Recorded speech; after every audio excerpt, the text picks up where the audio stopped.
So ngayong araw, pag-uusapan natin yung low pressure area na binabantayan ng pag-asa sa labas ng ating area of responsibility. Nasa medium chance na ng development yung binabantayan natin at dahil sa ngayon, maaaring itong LPA na ito ay magpaulan sa mga susunod na araw. Babantayan po natin yan.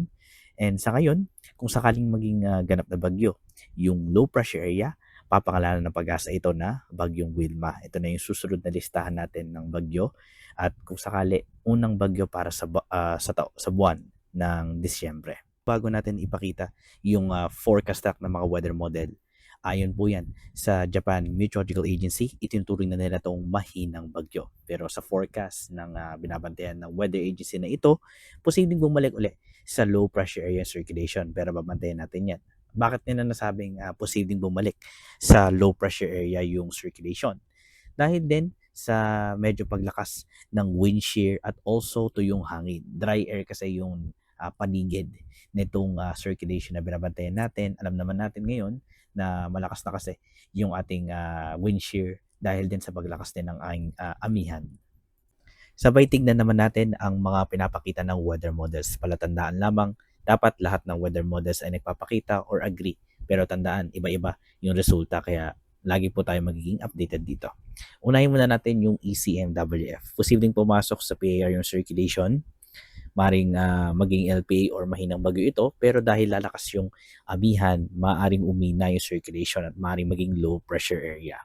Posibleng paulan yung low pressure area sa may Eastern Visayas, sabayan din ng paglakas ng shear line. Ganun din ba pinapakita ng GFS? Medyo kakaiba. Posibleng lumakas pa yung circulation habang ito ay papalapit ng Eastern Visayas kumpara sa ECMWF. At dahil dito sa paglakas ng circulation, magpapaulan yung shear line sa may Bicol region samantalang maring magkaroon ng mga pagulan sa Eastern Visayas dulot ng circulation. Mananatiling weak circulation itong binabantayan natin, tropical depression to tropical storm sa GFS.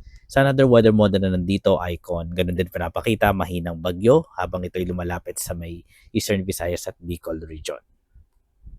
Sa access, same scenario, shear line and also the mahinang bagyo kung maaaring lumakas ito, yun yung magiging weather disturbance natin in the next coming week. Pero itong time frame na pinapakita, ngayong week na to, mula December 2 hanggang December 7.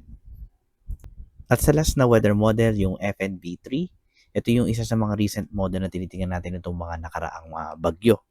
Pero ayon sa pinapakita nila, medyo mahina lang din yung circulation o system na babantayan natin. At katulad din ng mga weather model na tinignan natin, bababa siya, papasok ng area of responsibility, then bigla siya magsa-southward, downtrend yung pinapakita nitong weather model na ito. At kung lalakas man, posible hanggang ay tropical storm category yung pinapakita. At yan po muna ating latest. Lagi po tayong mag-iingat ngayong December. Happy early Christmas and happy early New Year. Ingat po tayo, mag-ingat po kayo and God bless.